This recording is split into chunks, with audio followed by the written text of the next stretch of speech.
By 8:30 on my first morning in Montana, Luke Barrett had ruined 4 photographs without technically doing anything wrong. The first time, I was framing his niece beside the holding pen. Harper was 18, serious about rodeo, and trying very hard not to look nervous. One boot rested in the stirrup. Her left hand held the saddle horn. Morning light hit the dust behind her and turned it gold. It was exactly the kind of image my editor in New York wanted. Then Luke walked through the background carrying a coil of rope. I lowered the camera. He kept going. The second time, Harper was checking the strap beneath her horse's chest. Luke appeared behind her, crouched, tested something with 2 fingers, said something that made her roll her eyes, then disappeared before I could ask what he'd changed. The third time, I moved 20 feet. So did he. By the fourth, I stopped pretending it was coincidence. You know, I called. Most people who don't want to be photographed try not to stand directly behind the person being photographed. Luke looked over. He was 42, according to the notes I'd been given, though the number hadn't prepared me for him. Taller than I'd expected, broad through the shoulders without looking like he'd ever stepped inside a gym for the purpose of being admired. Dark hair cut short at the sides, a face that might have looked severe if he didn't seem permanently half a second away from being amused. He glanced down at himself. I'm standing in my own arena. That's your defense? Pretty solid one. Harper laughed from the saddle. Luke pointed at me without looking away from her. Don't encourage him. I've known him 2 days, she said. I'm not responsible for what happens. I'd actually known her for 36 hours. My assignment was supposed to last 6 weeks. A long-form photo feature on family rodeo traditions in southwestern Montana. Harper was the reason the Barrett family had agreed to participate at all. Luke had agreed with conditions. The most important one had arrived before I'd even unpacked my second camera body. You want the rodeo, shoot the rodeo, he'd said. You want Harper, she'll tell you herself what she's okay with. Leave me out of it. I'd said yes. It hadn't sounded difficult. Can you move 2 steps left? I asked. Luke looked behind himself. There isn't anybody there. I know. Then why? Because you're in my frame. That sounds like your problem. Harper covered a laugh with a cough. I stared at him through the viewfinder. He stared back. Then, very slowly, he moved 2 steps left. Thank you. Don't get used to it. I took the photograph.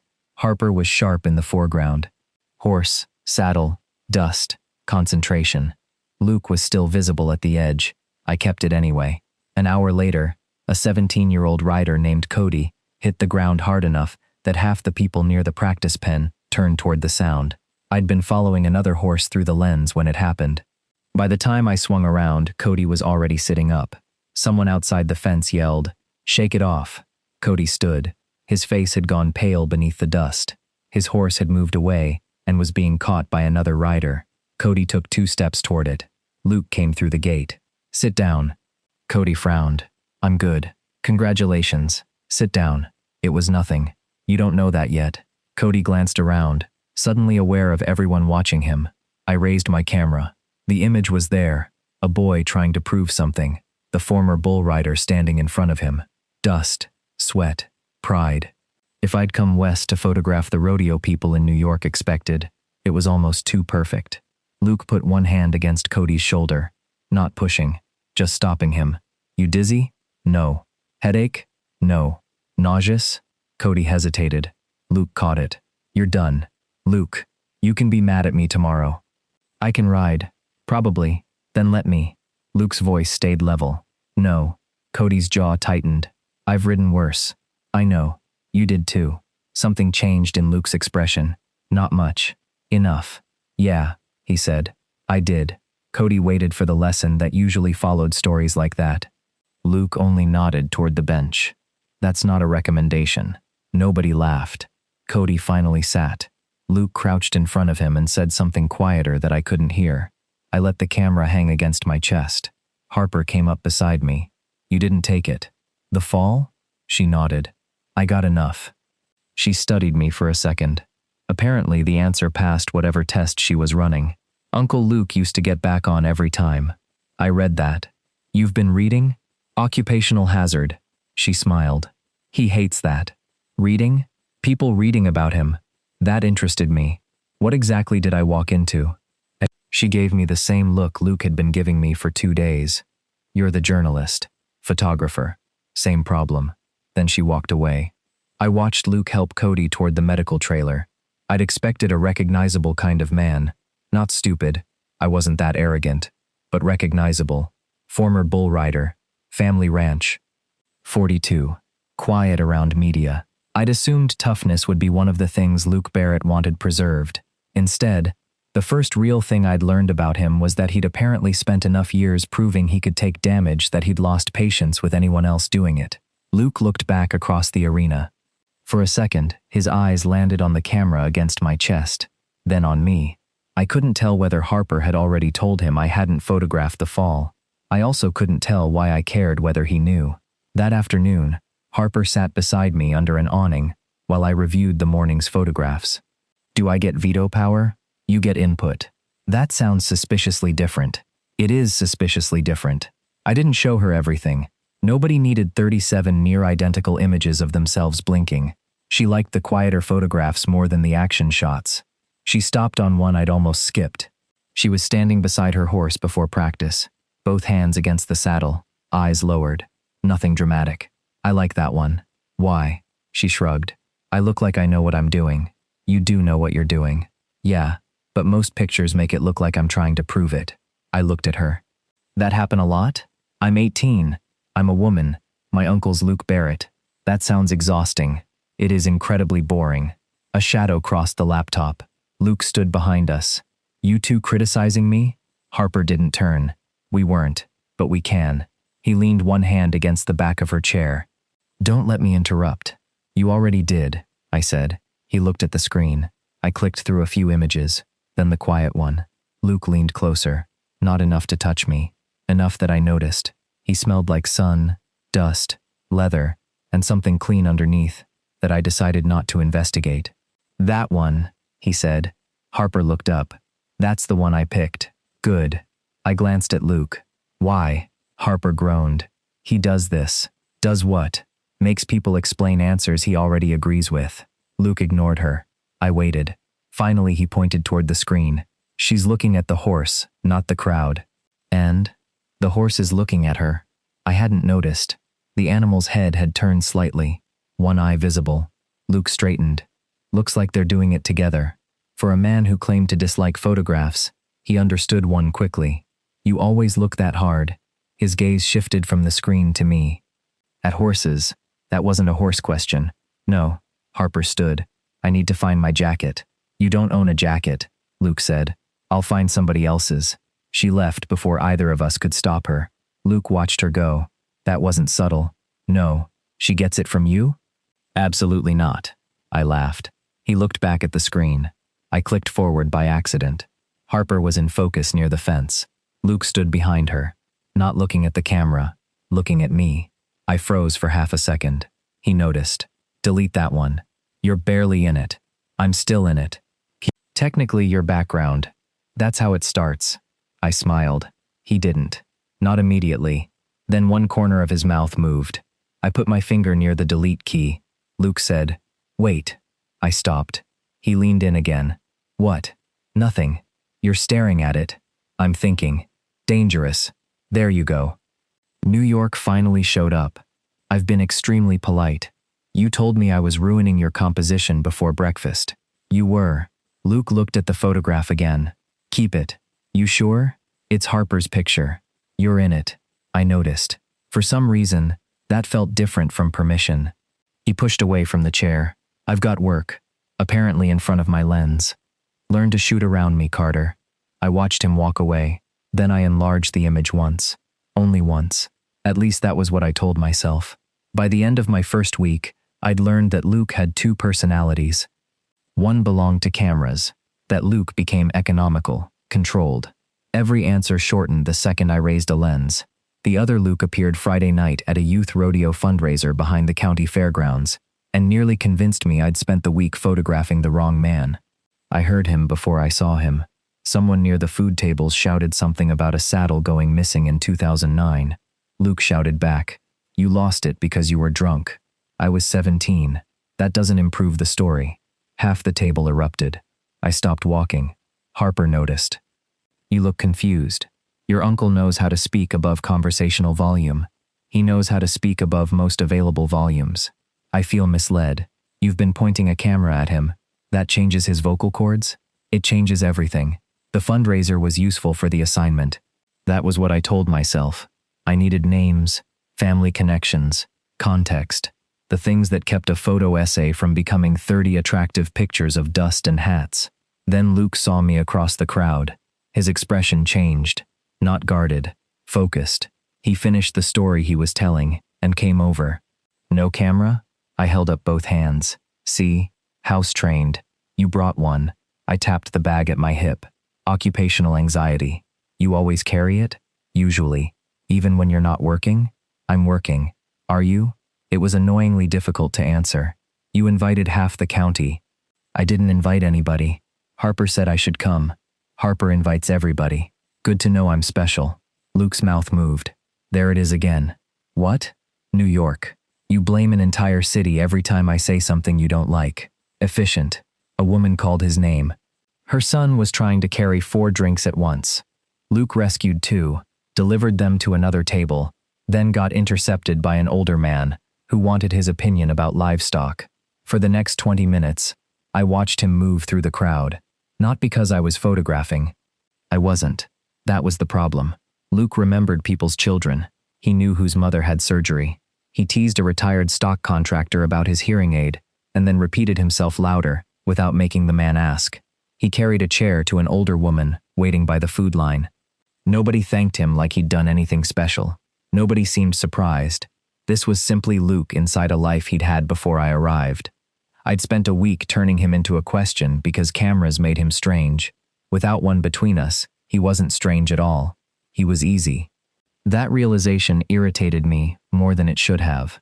I was interviewing one of the volunteers when Luke appeared with a bottle of water. He handed it to me. What did I do to earn hydration? You've been talking for 40 minutes.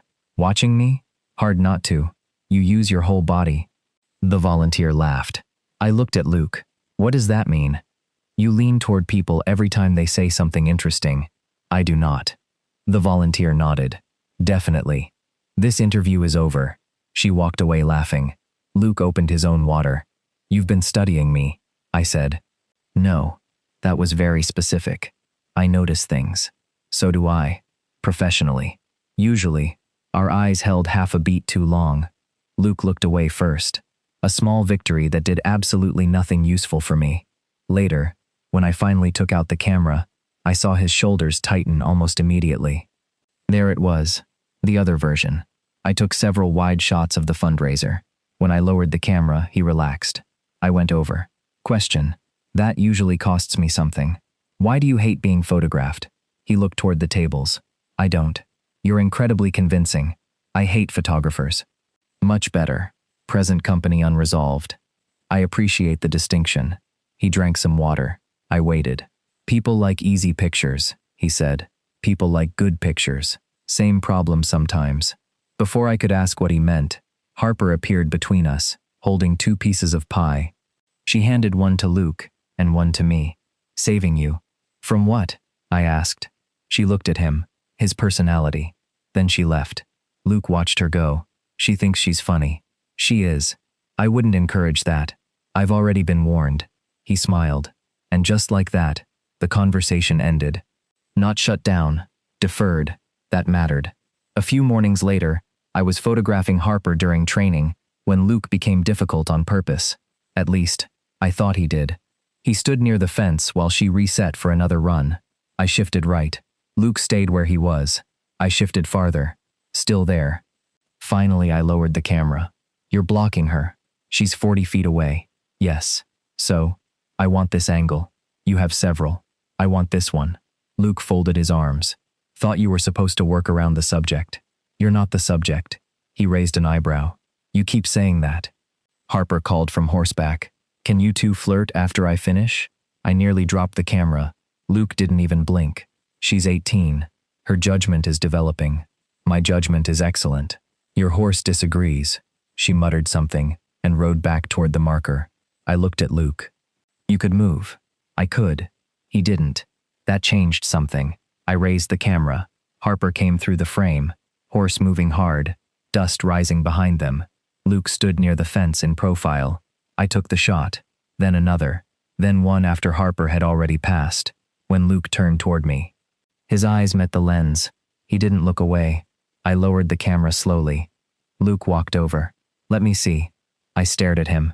Excuse me? The picture. You know photographers usually enjoy warning before miracles. Carter. I turned the screen toward him. He stopped me on the second image. Harper was cutting through the arena. Luke stood to one side, watching her. The photograph wasn't about him, but he belonged in it. Luke studied it. That's good. High praise. You want me to lie? Occasionally? For morale.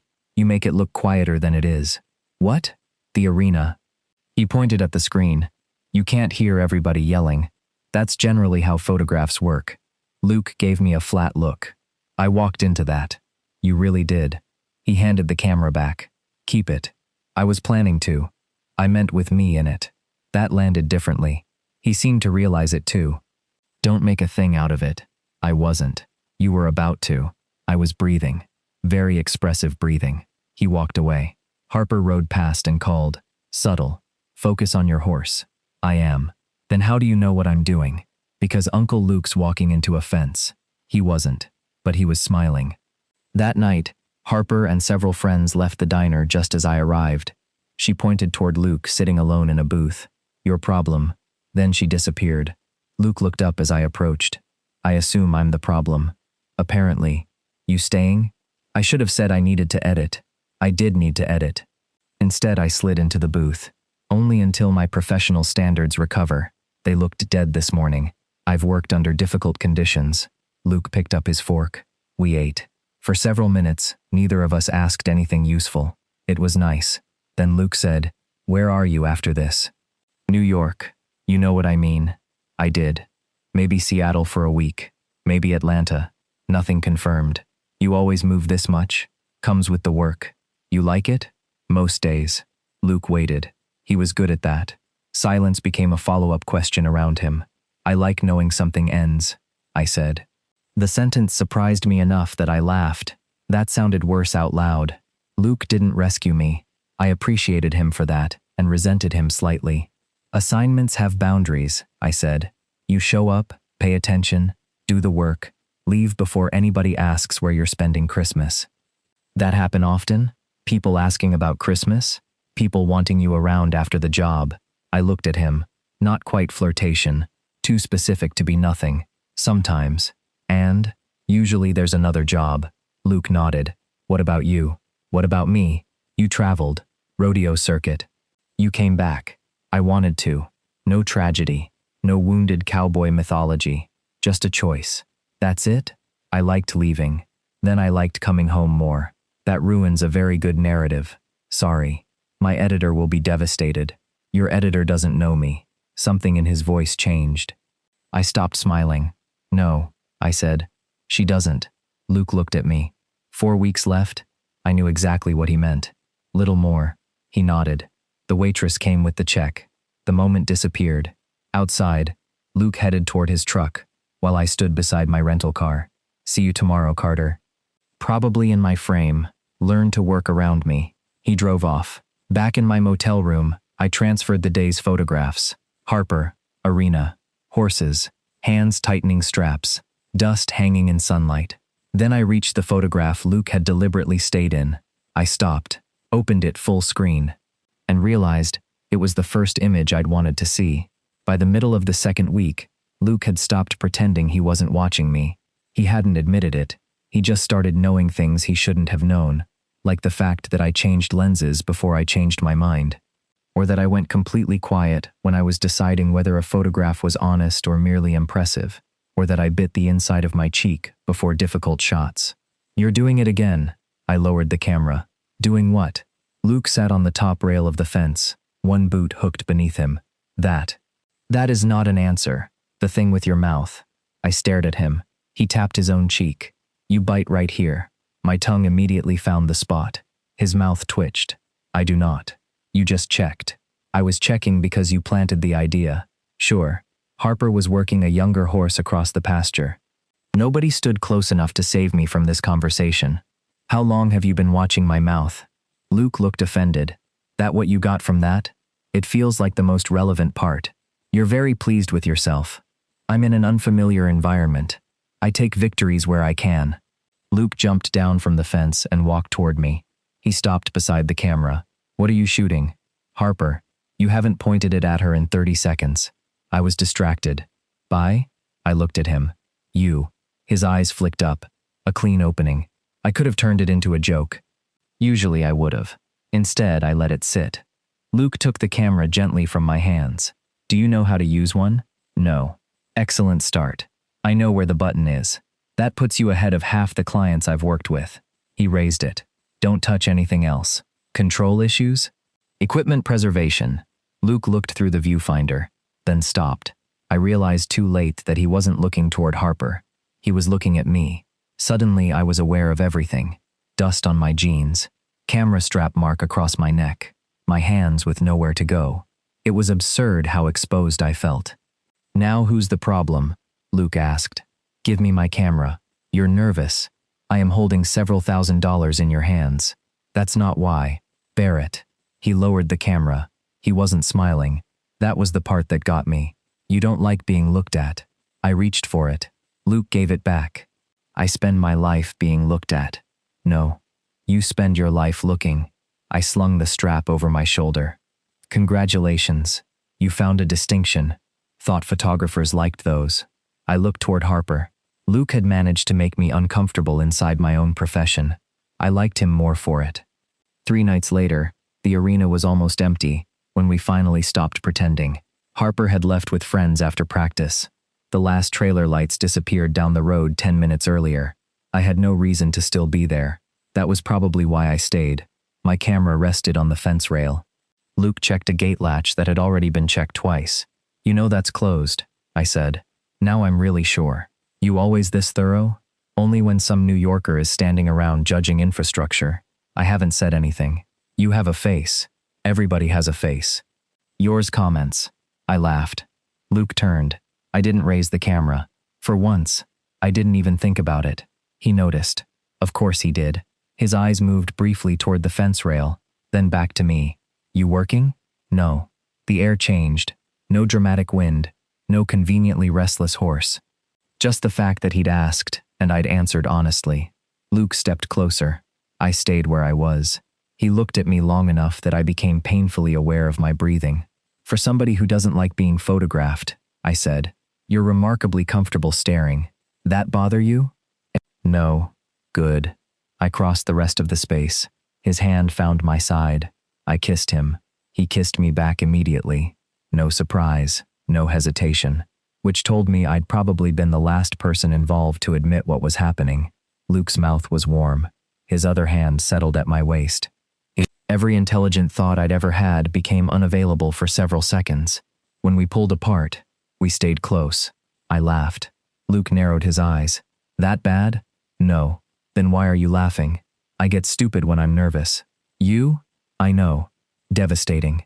His thumb moved once against my side. 4 weeks, I said. Luke nodded. Neither of us needed the rest of the sentence. We don't have to decide what 4 weeks means tonight, he said. That should have relieved me. Mostly, it did, which was probably worth examining later. Okay. Luke glanced toward the gate. You hungry? Very. Good. That was how our first kiss ended. With Luke asking whether I wanted dinner and me deciding not to turn either thing into a metaphor, I failed at that 3 days later. He found me near the main barn after Harper's morning session. You done for a while? Depends. On? Whether you're about to walk into another photograph. Come with me. He headed toward the far side of the property. I followed. We passed the equipment shed and another fenced area I hadn't photographed. Beyond it stood a smaller barn, away from the usual ranch traffic. Luke unlocked a side door. Inside, it was quieter. 3 horses. One stood in a wide stall, with a support wrap around a back leg. Another moved slowly around a circular pen, while a woman watched its gait. The third stood with its head over the stall door. Luke went to it. The horse nudged his shoulder. He scratched beneath its jaw. This is what you do out here? Some of it. This part of the rodeo story? No. Simple answer. I waited. Luke glanced at my camera bag, then at me. I've got horses that come through after injury. Sometimes rodeo, sometimes ranch work. Sometimes people just push them too hard too fast. You rehab them? Me, and people who actually know more than I do. The woman across the barn called. Correct answer. Luke ignored her. I smiled. You can shoot, he said. I didn't move. Luke noticed. For the magazine? No. Then what for? He looked toward the horse. I don't know yet. That answer hit harder than permission should have. I took out the camera. Doesn't mean they're yours to use. I stopped, not offended, listening. I know. Do you? His voice wasn't hostile, which made the question more important. I lowered the camera. What do you want me to photograph? Luke looked at me for several seconds, then pointed toward the horse. Not the leg. I waited. Not first. He ran one hand slowly down the horse's neck. Show the work before the damage. I nodded. And you? Luke glanced away, then back. If I'm in it, I'm in it. I started shooting. Not fast. Luke never performed for the camera. That was what made the photographs work.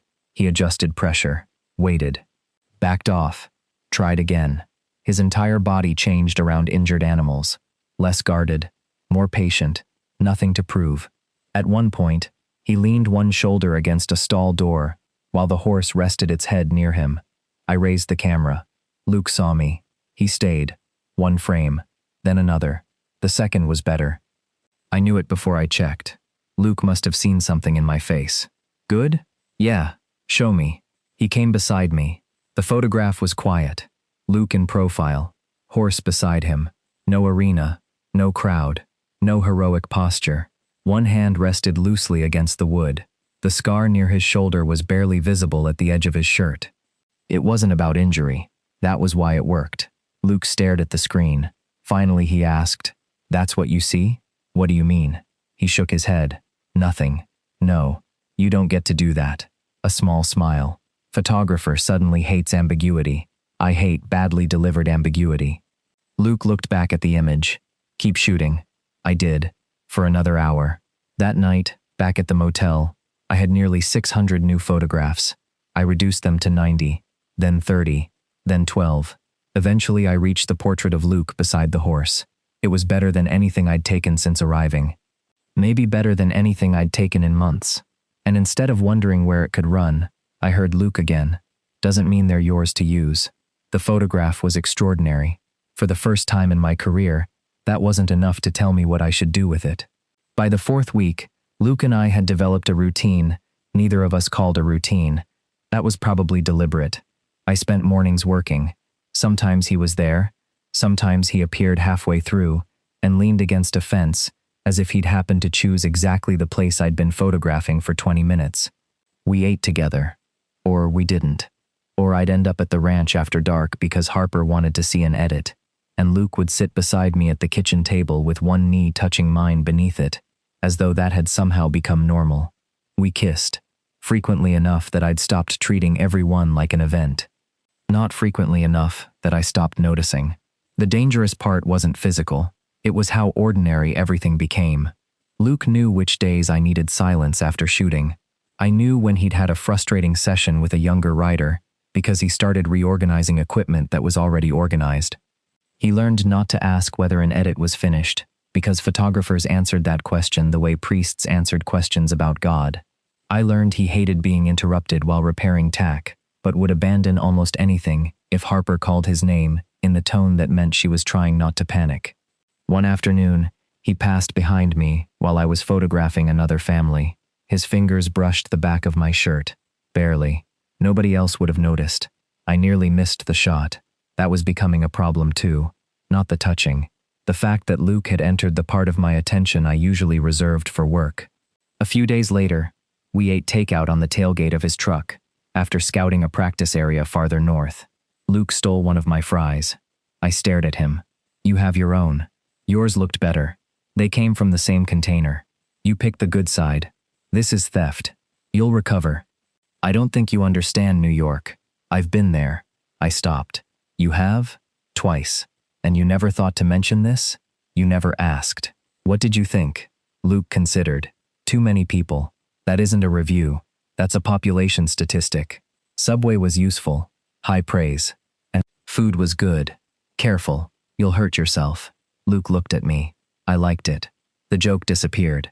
Somewhere in my head, I'd built a version of him who would tolerate New York at best. A man made for land and open sky. A man who would look at my apartment and crowded sidewalks and see compromise. I didn't know when I'd started writing that version of him, which was professionally embarrassing and personally worse. Luke nudged my knee. What? Nothing. You made a face. Apparently my face comments. It does. My phone rang. Nora. I almost ignored it. I didn't. I need to take this. Luke nodded. I walked a few yards away. Nora, tell me you have something. Hello to you too. I've been looking at your selects. That got my attention. What do you think? The rodeo material's strong. I waited. But, there you are. Nora, the younger rider angle is good. Family continuity works, but it needs a human center. It has several. It has subjects. I need a spine. I looked back at Luke. He was still sitting on the tailgate, finishing his food. What are you thinking? Luke Barrett. My stomach tightened. He's not the feature. He should be. He should be. No. You sent him. In context. You sent me a former professional bull rider who nearly ended his career with a major shoulder injury, went back to the family ranch, and now works with young riders and injured horses. I said nothing. That's not background, Simon. That's a cover profile. He doesn't want a profile. Did he tell you never to photograph him? No. In fact, you have photographs. Yes. Good ones. I disliked how quickly that mattered. The rehabilitation images are the story, Nora said. I didn't send those. You sent one wide frame. He's visible. I remembered it. Luke across the barn, small in the composition. Nothing intimate. Nothing we'd discussed privately. Nora had done exactly what a good editor was supposed to do. She had noticed. What do you want? I asked. A tighter set. His rodeo history. Injury. Recovery. What changed? The rehabilitation work. The generational piece gets stronger because of him. You're making him sound like rodeo broke him and he came back enlightened. I'm making him sound interesting. He was interesting before he got hurt. I'm sure he was. That matters. Then show me. I stopped. That was Nora at her most infuriating. She could turn disagreement into assignment. You could lead this, she said. Not just the photo package. The whole feature. If the edit lands, I can push for the cover. There it was. The thing I'd wanted for years. Not fame. Not even money, though money would have been nice. Control. A feature where the photographs weren't decoration around somebody else's interpretation. My name carrying more weight. Better assignments after. Maybe the ability to say no more often. You've been asking for this kind of room, she said. I know. So take it. I looked back at Luke. He'd stopped eating. He couldn't hear us. That didn't help. I need 48 hours. For what? To think. About a cover? About the story. Simon, the story's already there. That was exactly what frightened me. I'll call you. I ended the call. Luke lifted his eyebrows when I returned. Good news? Potentially. That sounds like photographer language for complicated. Editor language, actually. He waited. I could have postponed the rest until I understood what I thought. I could have decided for him. I could have decided against Nora and called it loyalty. Neither seemed fair. She wants to make you the center of it. Luke went still. What does that mean? Your rodeo history. Injury. Rehab. His eyes changed. She saw those pictures? No. One wide shot from the barn. Nothing private. That's how she connected it. Luke looked away. She wants a fuller profile. She thinks it could turn the feature into a cover package. But he gave a short laugh. Of course she does. I felt myself tense. I haven't agreed. Didn't say you did. You sounded like you did. I said of course she wants it. That's different? Luke jumped down from the tailgate. What does she want exactly? The injury history. Your return. What changed? The work you're doing now. Scar shot? She didn't ask, but she'd take one. I don't know. Luke looked at me. Come on. I said I don't know. You know how this works. Yes, Luke. I do. Too sharp. He heard it. So do I. Two professions. Talking through two different histories. I climbed down. That's why I'm telling you. Luke shook his head. Sounds like you already know what they want. Something in me snapped. Do you hear yourself? I hear myself fine. No. You decided what this conversation means before I finished having it. I've had this conversation before. Not with me. That hurt more than I expected. I could have said yes without telling you. Congratulations? That's not what I meant. Then what did you mean? I meant I'm here because I don't want to make the decision for you. Luke laughed once. That's generous. Don't do that. Do what? Turn me into every photographer you've hated, because it's easier than asking what I actually think. His face hardened. And what do you think? I opened my mouth. Nothing came. Because that was the problem. I didn't know yet. Luke noticed. Right. No. Don't write me. Simon, I'm not doing this out here. You started it out here. I said I hate the pitch. You don't even know the pitch. I know enough. And I know enough to know you're angry at people who aren't standing here. The second it left my mouth, I regretted it. Not because it was completely false, because it was too clean, too easy. Luke took a step back. You want a night? What? You said you had 48 hours. That wasn't, I want one. The anger left his voice. I don't want to say something just because I'm pissed off. I breathed out. Okay. Neither of us moved toward the other. A week earlier, I would have used humor to fill the space. That night I had none. I picked up my camera bag. Simon. I looked back. Luke rubbed one hand across his mouth. I shouldn't have assumed you'd already decided. It wasn't a speech, just the first true thing he had available. I nodded. I shouldn't have said you're angry at people who aren't here. You're not completely wrong. Still shouldn't have said it like that. No. We stood there another second. Still unresolved. Still angry. Still very much whatever we'd become. Then I left. Back at the motel, I opened the rehabilitation sequence. Luke beside the horse. Luke working. Luke looking straight into my lens because he'd chosen not to look away. I loved the photograph. Professionally. Personally. Maybe both. And for the first time, I couldn't tell whether loving it made me the person he could trust with it, or exactly the person he should have been afraid of. The next morning, Luke didn't avoid me. That almost made it worse. I found him helping Harper tighten a strap beneath her saddle. He looked up. Morning. Morning. Harper glanced between us, then at him, then at me. You two are weird. Luke kept working. Go warm up. I was just making an observation. Make it from horseback. She led her horse toward the gate. Luke finished with the strap, stood, and wiped his hands against his jeans. For a few seconds, we faced each other with the politeness people used after an argument when neither wanted to pretend everything was fine. I looked at the pictures, he said. The barn ones? He reached into his jacket and handed me a folded piece of paper. 3 file numbers. The first was a wide image of him working beside the circular pen. The second showed his hand against a horse's shoulder. The third showed Luke and a recovering gelding moving together. He wasn't looking at the camera. The horse had one ear turned toward him. You'd let Nora use these? The third one. I looked up. If you think it fits whatever story you're actually making. That distinction mattered. I folded the paper. Thank you. Luke shifted his weight. I was unfair yesterday. I waited. I still hate the pitch. So do I. That surprised him. You do? Yeah. You seemed less certain last night. I was less certain.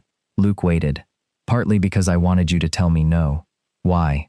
Because then I could call Nora and say the subject refused and never figure out whether I would have refused on my own. Luke studied me. That sounds inconveniently honest. I had a bad night. Good for the character. There he is. The corner of his mouth moved. I don't want getting hurt to be the most interesting thing I ever did, he said. It was the cleanest sentence he'd offered me about any of it. I didn't answer with an equally polished line. I just said, yeah. Luke looked relieved by that. Harper shouted from across the arena. Are we practicing today, or processing emotions? Luke turned. Run it again. She grinned and kicked into motion. I reached for my camera. Luke stepped aside, then stopped.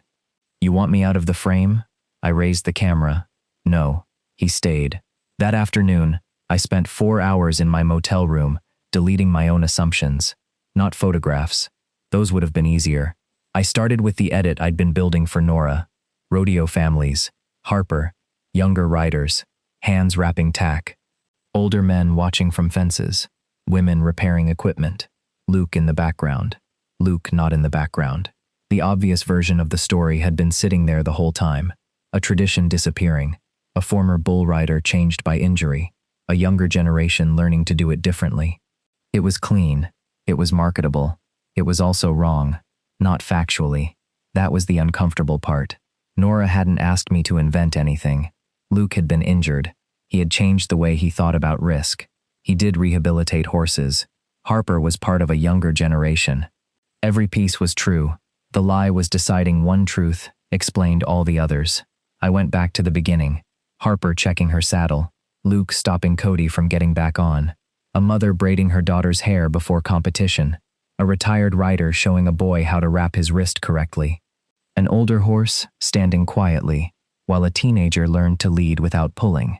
Luke beside the rehabilitation pen. Show the work before the damage. That was the line. I opened a new sequence. No heroic injury portrait. No scar. No dramatic comeback frame. The photograph Luke chose went near the middle. Not as revelation, as continuity. A man using what he'd learned. One person among many. 3 hours later, I had the first edit that felt like mine. I called Nora. Please tell me you have good news. I have a feature. Luke? No. Silence. Look at the sequence I uploaded. You uploaded something? 5 minutes ago. Keyboard sounds. Then nothing. Usually a good sign. Finally she said, "What's the story?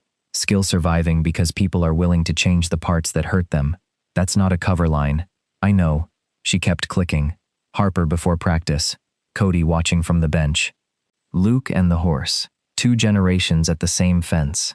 You buried Barrett. I placed him. You know what I mean. He's not the whole thing. He could be. I know. That was the hardest sentence. Nora stopped clicking. You're turning down a bigger package. Probably. Because you're sleeping with him. I closed my eyes. There it was. Not cruel. Necessary. Yes. Simon. I'm telling you because you need to know. You should have told me earlier. Yes. That's a problem. I know. Are the releases clean? Yes. Did the relationship start before or after the access? After the original access. Before the rehabilitation material. Another pause. You shouldn't be the only person making final calls on that material. I agree. That surprised her. Luke selected the rehabilitation image he'd consent to us using. I'm sending documentation. And you're still arguing against the profile. Yes. Why? Because I don't think it's the better story. Personally or professionally. I looked at Harper on my screen. Professionally. Nora was quiet for a long time. Then she said, I hate that I mostly agree. I laughed. That doesn't sound like you.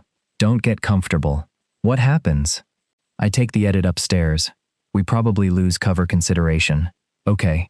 You still get the feature if they buy the angle. Okay. And next time you start sleeping with a subject, call me before I discover it through your ethics crisis. Fair. Very fair. She hung up. I sat there for a while. No triumph. No cinematic sense that I'd chosen art over ambition. Mostly I felt tired. I hadn't saved Luke. I hadn't destroyed my career. I'd made an edit. A good one. Maybe a better one. That was enough. The last major rodeo of my assignment came 11 days later. By then, the revised feature had been accepted. No cover. 16 pages inside.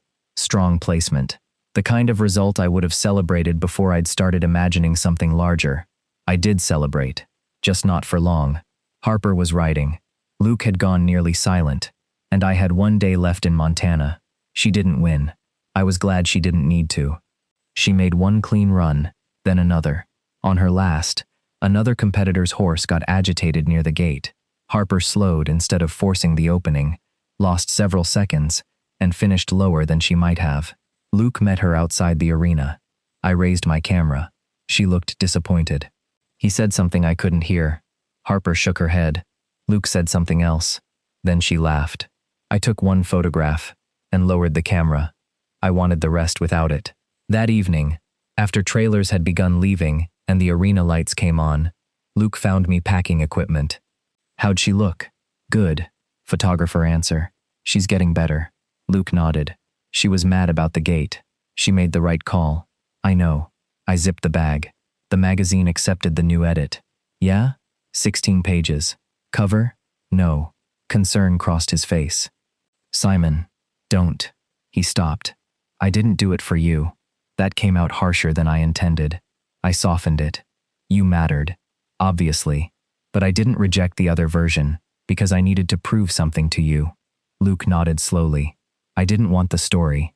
Neither did I. That was the truth. He looked toward the empty arena. So, tomorrow. Tomorrow? You leave at 9? Something offensive like that. Luke smiled faintly. I watched him. The deadline had been useful for 6 weeks. It had told me what not to ask. Now it felt like cowardice. I don't want this to become something that only happened because I had an assignment. Luke looked at me fully. What are you proposing? I don't know. Promising start. I live in New York. I've heard. You live here. Also documented. I have work. So do I. I laughed despite myself. Luke waited.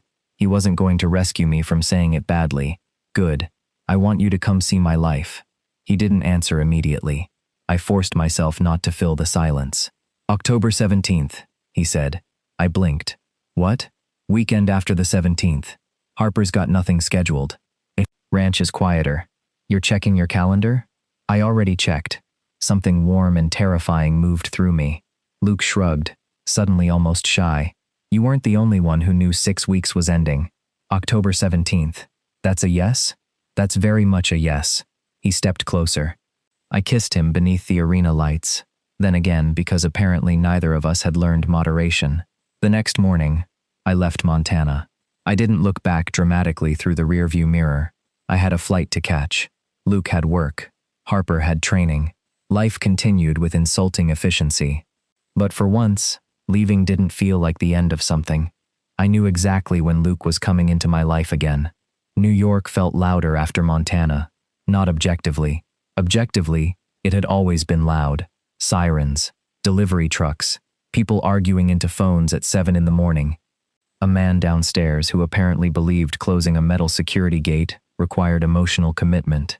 But after 6 weeks of measuring my days by horses, dust, arena lights, and Luke's truck pulling into view, before I'd admitted I was waiting for it, the city seemed to have turned up its own volume. I went back to work. That helped. There were edits to finish, invoices to send, 2 short assignments I'd postponed, and approximately 400 emails proving nobody had suffered much in my absence. Luke and I talked most days. Not every day. That surprised me. Some part of me had expected long distance to require constant proof it was still happening. Morning texts, night calls, photos of breakfast, reports on emotional weather.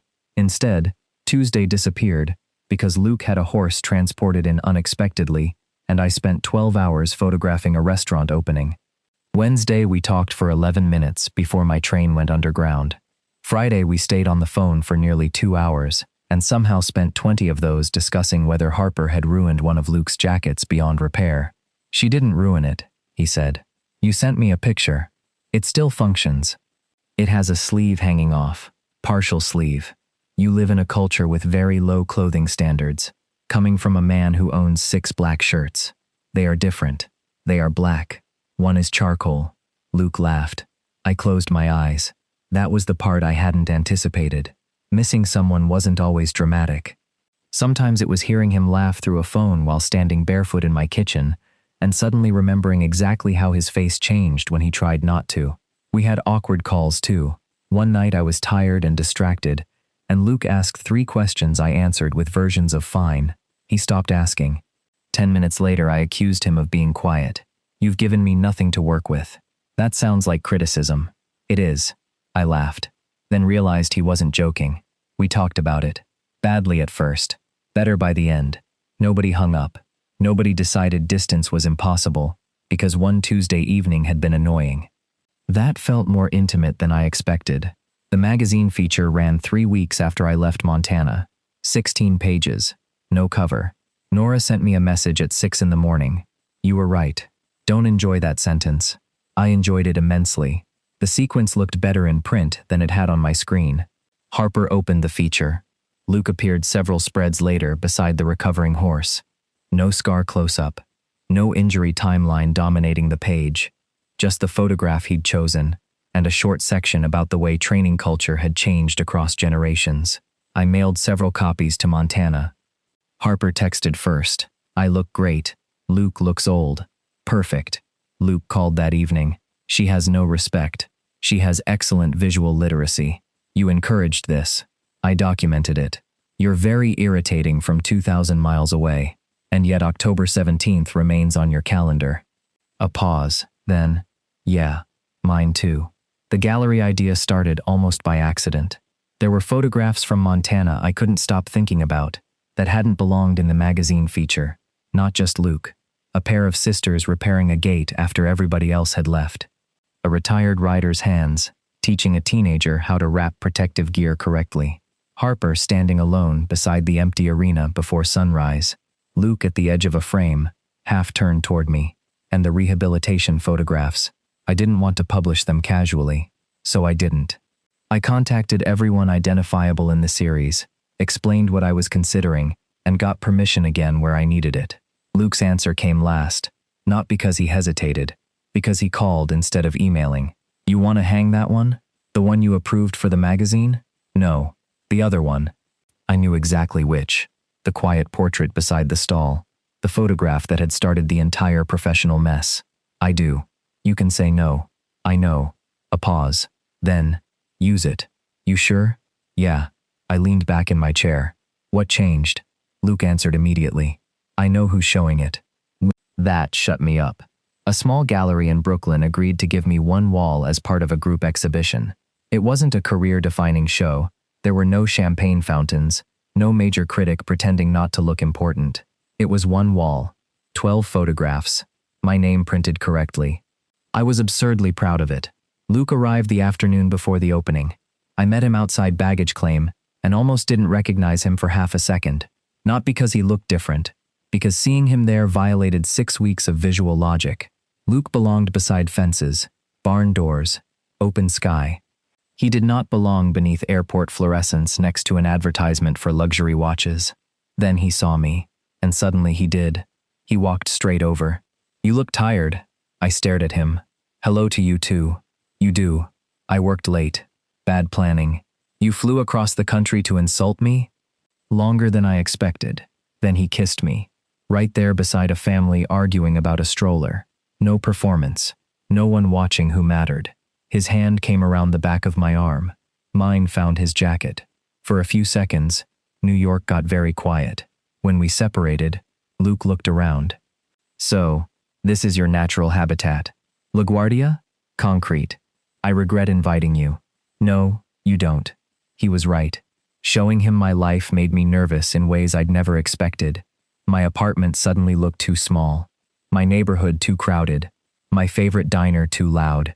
I heard myself explaining everything. That place is better than it looks. The subway's easier if we walk 2 blocks east. I usually edit over there, because the light. Luke finally stopped on the sidewalk. Simon. What? You're doing that thing. What thing? Trying to sell me New York. I opened my mouth, closed it. Luke looked up at the buildings. I already came. That was unfairly effective. We kept walking. He liked my neighborhood. He liked the bakery downstairs. He disliked my apartment elevator on principle. He stood in front of my shelves and made fun of how many photography books I owned. Then he looked out the window for a long time. I waited for the obvious comment. No mountains. No land. Too many buildings. Instead he said, I get why you come back. I stared at him. What? Nothing. That's twice you've used that word badly. I smiled. You like it? I like you here. There was a difference. It mattered. At the gallery the next night, Luke arrived beside me instead of after me. People came. Friends. Editors. Other photographers. People I barely knew who stood too close to the images and then very far away, as if distance might improve understanding. Luke spent the first 20 minutes talking to almost nobody. Then Harper called him and apparently threatened consequences if he didn't send video. After that, he relaxed. I watched people stop in front of his portrait. Some moved quickly, some stayed. Luke didn't stand beside it. He stood beside me. A woman I knew from another magazine stopped in front of the photograph, where Luke appeared near the edge of Harper's frame. This one feels different, she said. I followed her gaze. Harper was moving through the arena. Luke stood off to one side. He wasn't looking at her. He was looking at me. Back then, I hadn't understood what I was photographing. Now it seemed embarrassingly obvious. What were you trying to do with the composition? She asked. I started answering automatically. The original focus was Harper, but the negative space. Then I looked at Luke. He was watching me. No camera, no fence, no deadline. Just Luke, in my city, surrounded by my work. I stopped. The woman smiled slightly. Or maybe I don't need the answer. Maybe not. She moved on. Luke stepped closer. You gave up fast. I've had professional growth. Terrifying. I looked at the photograph. Do you hate it? No. You're in it. I noticed. That used to be a problem. Luke considered. Still depends who's holding the camera. The room moved around us. People talking. Glasses touching. Someone laughing too loudly near the door. What happens after Sunday? I asked. Luke's expression changed. Not alarm. Attention. I fly home. I know. You work Tuesday. Unfortunately, Harper's got an event the first weekend next month. I nodded. Luke said, Weekend after? For what? My turn. I smiled. Your turn for what? To ask. He didn't make it grand. Come back. Not stay. Not move. Not choose Montana. Come back. A visit. A next piece of life. Something real enough to put on a calendar. I said, Yeah. Luke nodded, like we'd made a normal plan. Maybe we had. His hand brushed mine. I caught his fingers. Across the room, the photograph of him at the edge of Harper's frame hung beneath my name. For 6 weeks, I'd kept trying to understand why Luke Barrett appeared whenever I raised my camera. By then I knew. The more important thing was that he had learned where I was when the camera came down, and for once, I didn't reach for it.